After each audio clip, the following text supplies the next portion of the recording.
Station, this is Houston. Are you ready for the event? Houston Station, ready for the event.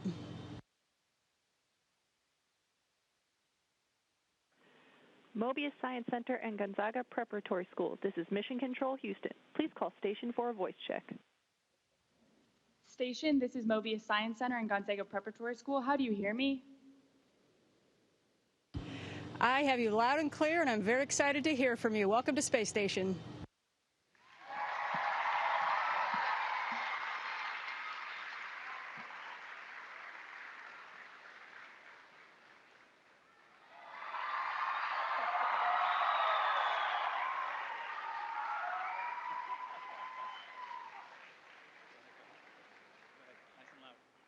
How does microgravity affect plant growth? Does it change the structure like it does with humans?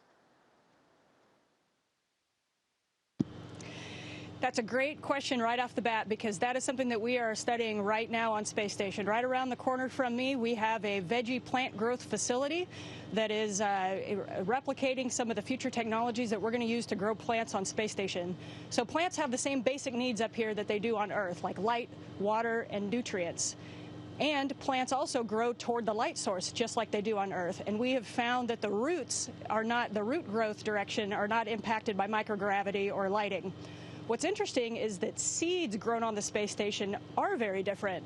So the structure of chromosomes are altered, and they have altered gene expressions. One example is the cell walls and the walls of the vascular system that transport water and nutrients from the roots to the rest of the plants are a little thinner. And cell structures like mitochondria are round when grown in space, and they have a lower electron density. And so that's a great question, because that's something that we are studying right now. And we are learning how to grow plants both for the health of the astronauts in air. Plants are good for the air, and also to supplement our diet with leafy greens when we're doing longer duration missions like to the Moon and Mars.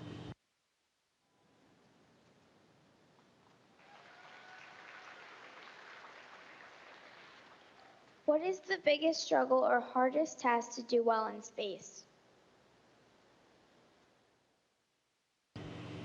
Everything's a little bit different in space. I'll say one of the harder things is just getting used to working up here. When you first get here on your first couple of days, you're running into walls, you're holding on to things, you're trying to figure out how to crawl around in microgravity, you're trying to figure out which way is up. And eventually you kind of get used to the fact that it doesn't really matter which way is up. Your brain kind of remaps in 3D so that, walls can be the floor, the ceiling can be a wall. And so adjusting to it is a little bit harder. And then I would also say any tasks that involve a lot of small little parts. We fix a lot of things on Space Station. This is our very large house. It's the size of a football field, and sometimes things break. And sometimes things break in ways that we weren't expecting. And so we have to do maintenance. And maybe we have, 10 small screws that are going to come out, and they would just float away. And so figuring out how to manage all of your tools and all of the screws and washers and everything that you're using to fix something, that can be challenging and sometimes frustrating. Do you age the same way in space as on Earth? So, we experience time the same way up here in space that you do on Earth. And so we don't age any differently. Now, that said, some of the stress and the radiation and the microgravity environment can cause effects on our body that are similar to aging. Things like loss of bone density, or immune dysfunction, or stiffening of the arteries, or muscular atrophy, and even increased cancer risks. So those are similar to aging, but it's not accelerated aging. They did a twin study. Maybe you've heard about Scott Kelly and Mark Kelly. They're both astronauts, and Scott Kelly came up to space for a year, and they did a lot of tests to compare he and his brother when they got back, when Scott got back, to see if they saw anything different. And it's a little bit too preliminary to make any definitive conclusions, but there are some interesting things that they're looking into, like altered DNA. Do you see garbage floating in space? Well, so I see garbage floating in space when the garbage comes out of our garbage can, like this piece of paper, and goes floating around. Now, I don't see too much when we look out of our window, but debris up in orbit where we are, there is a lot of debris outside, and we're traveling very fast. We're traveling 17,500 miles an hour, and that debris is also traveling very quickly. Now, debris can be man-made, like parts of satellites or rockets, and it can also be natural meteoroids. In fact, there are over 500,000 pieces of debris that we are tracking. We can track it with ground-based radar, optical telescopes, and computer models. 20,000 of those pieces are actually larger than a softball. But when we look out the window, we don't see them. What inspired you to become an astronaut? What education and other kinds of preparation does it take to become an astronaut? You know, I was inspired by exploration and outer space since I was a little girl. I was 3 years old when I first told my parents that I wanted to become an astronaut, and that dream never changed. It was something inside of me that I was always passionate about, and I never really could put words to why. I don't know what it was about it, but I can tell you that all along the way, I was continually inspired by exploration. Now, there are many paths to becoming an astronaut. The path that interested me was engineering and being a pilot. So I studied aerospace engineering in college and in graduate school, and then I flew helicopters for the Army and became a test pilot. And so that was what I was really passionate about. So if any of you want to be astronauts, something that I will tell you is follow your passion, because all of my fellow astronauts, we took very different paths to get where we are, but the one thing in common is that we followed our passion. Because it's a lot of work to become an astronaut, and it's going to take a lot of all-nighters. It's going to take a lot of hard decisions and sacrifices. And in order to stay motivated, you're going to have to be doing something that you're passionate about. How do you exercise in space?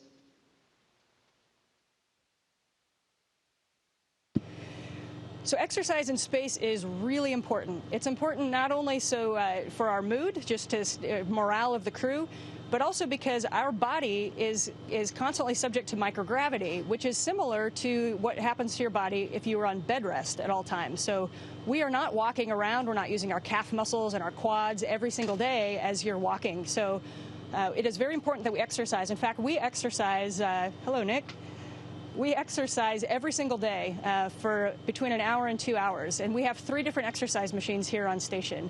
We have a stationary bicycle. We have a treadmill that we attach to with rubber bands, basically, like large rubber bands that hold us down, and we wear a harness. And then we also have what we call the Advanced Resistive Exercise Device, or ARED, and it is kind of like a weightlifting machine. So we can do anything from squats to bench press, shoulder presses, and anything you can do in the gym, we can do on the weights. And that's really important both for muscle loss and for bone density loss. We actually call them countermeasures because we are constantly trying to counter the effects of microgravity on our bodies. Does the space station ever hit objects when it is in space? You know, with over 500,000 pieces of tracked debris up here on space, and in a similar orbit to where we are, and with many, many more that we don't track, we are hit by debris actually quite frequently. Usually the size is less than about a centimeter. And that collision is actually about the speed of sound. And so the hole or the dent that it causes on our space station is the size of that debris because it's hit so fast. Now, that said, any larger pieces of debris, the tracked ones that I talked to you about, we actually maneuver out of the way of that debris. So we have folks on the ground that are constantly tracking us. The Air Force helps us with that, and folks in Mission Control help us with that. And they will actually boost the space station in order to avoid hitting debris. How do you prepare your body for microgravity? You know, coming to space, there's no perfect way to replicate what we're going to do up here, but it's really, really important to be fit as possible before we come up to space. You want a strong heart, strong lungs, strong bones, strong muscles, and so we do a lot of working out in the gym, and that's both cardiovascular and strength. We want to be at the height of our fitness when we come up here because this environment can be very hard on your body. Not only are we in microgravity and not using our bones and muscles, but we're also getting hit by radiation. And so we want our immune systems to be as strong as possible so that we can survive and thrive in an environment as harsh as this on our bodies. How do spacecrafts get fuel when they're in space for a long period of time? Yeah, that's a great question because my mission is 204 days. And so we flew our Soyuz vehicle from Kazakhstan up here last December, and we're going to fly home in June.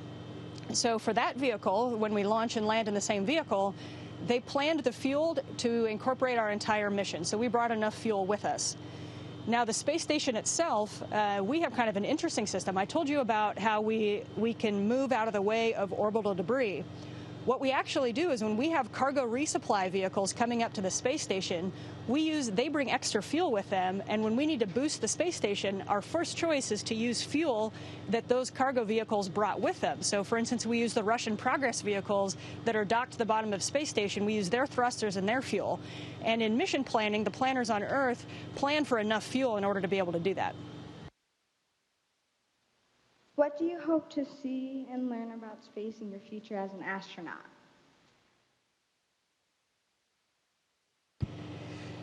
You know, that's a great question because the International Space Station is a national orbiting laboratory. Every single day we are answering big questions about Earth and about space, about where we came from and about where we're going. But the other thing that we're doing is we're learning more questions to ask. So we have, the known knowns. We know what we know what we don't know, and then there's a whole bunch of things that we don't know what we don't know. And that's the exciting thing to me. One of the exciting things about exploration is that every time we learn something new, sometimes it opens up another can of worms. It opens up five more questions that we want to answer. So NASA, in the near term, we're going to put boots back on the moon by 2024. And you're going to use that as a proving ground for long-term Mars missions. And so maybe some of you sitting in the audience are going to be working alongside of us when we go to Mars.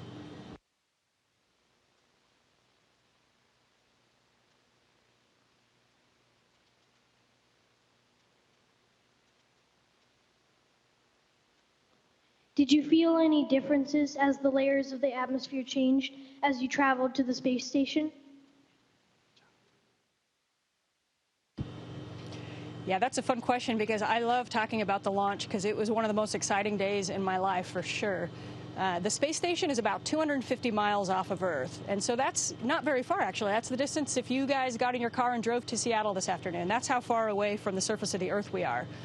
Now, when we got in our Soyuz vehicle in Kazakhstan on the surface of the Earth, it only took us about 9 minutes to get all the way to space. So the biggest thing that we felt was acceleration. Now, some of you have been in an airplane when it's taking off, or even in a car when somebody pushes the gas pretty quickly and you kind of get that, get pinned back in the back of your seat, or maybe like a roller coaster. And that's what it felt like. This vehicle was accelerating like an airplane takes off, but that acceleration went over a whole period of 9 minutes in 3 different stages of the rocket. And so we didn't really feel the layers of the atmosphere because the overwhelming sensation in our bodies was actually getting pinned to our seats as our rocket was accelerating. And the third stage, and rockets use staging, so part of the rocket burns all the fuel and then drops off, then a second engine lights up, drops off. And we were in our third stage. That's when we were already in orbit, and we were accelerating to 17,500 miles an hour to go catch the space station. And that was like a really shaky roller coaster.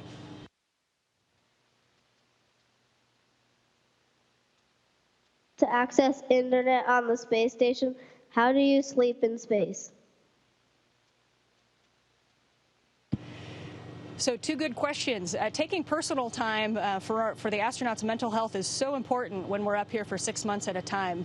And so we are very lucky to have internet access up here, and so we use it for a couple things. During the day, a lot of our operations projects, our procedures, the pictures, our instructions on what we're going to do that day are sent via an internet that we can access from Mission Control, so we can communicate with Mission Control that way.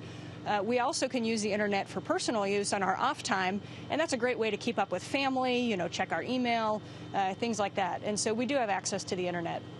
Now, how we sleep in space just like we do on Earth, except for we would just float away if we didn't tack ourselves down. So we sleep in sleeping bags, and they are just hooked to a wall so we don't float away. And each of us have our own crew quarters, which is kind of our own personal space that's about the size of a phone booth. And so we go in there at night and turn off all the lights and crawl in our sleeping bags and fall asleep. And I can tell you one of the coolest things about getting to space was waking up the first morning and realizing I was floating. That was a little disorienting at first. What does microgravity feel like?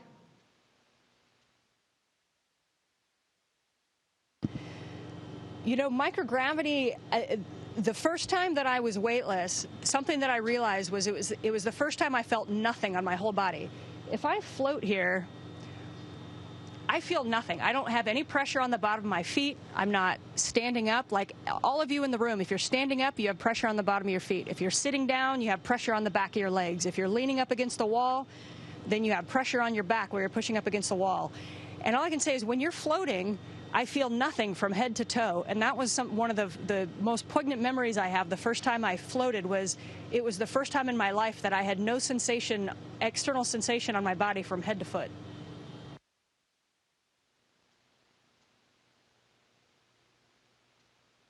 What is the most spectacular thing you've seen in space, and have you seen any anomalies from the space station that we cannot see from our perspective on Earth?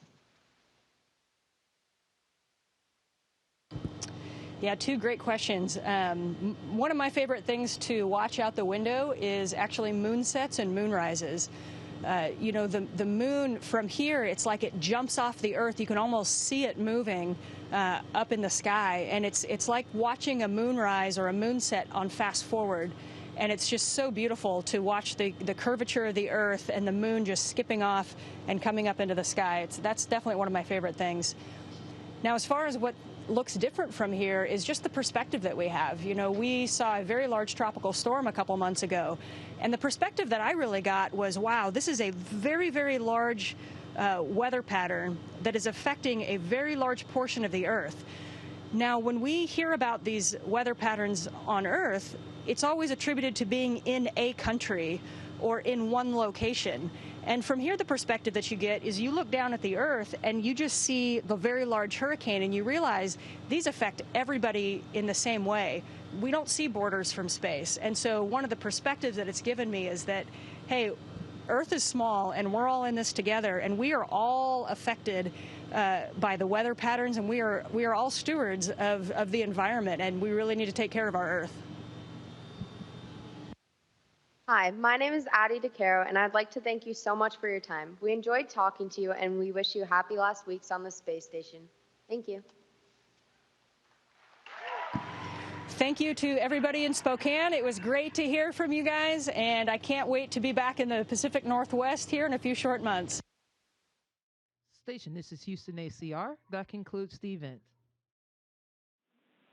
Thank you to all participants from Mobius Science Center and Gonzaga Preparatory School. Station, we are now resuming operational audio communications.